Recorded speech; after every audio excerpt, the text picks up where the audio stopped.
अगर आप भी चाहते हैं यमुना म्यूजिक के ऑडियो वीडियो सबसे पहले आप तक पहुंचे तो हमारे चैनल को सब्सक्राइब करें और साथ ही साथ बेल आइकन को दबाना ना भूलें ताकि सभी वीडियो आप तक पहुंचे। धन्यवाद।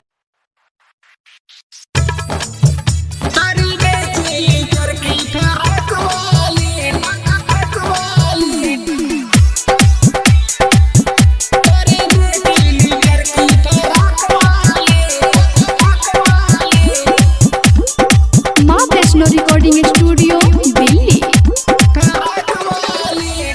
तुसी तुसी डाला तो चोली में गोडी देखी के नासा डब भइल बॉडी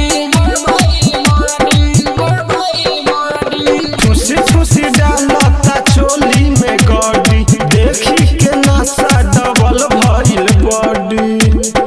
बेटा मांगला पे देत बारी डांट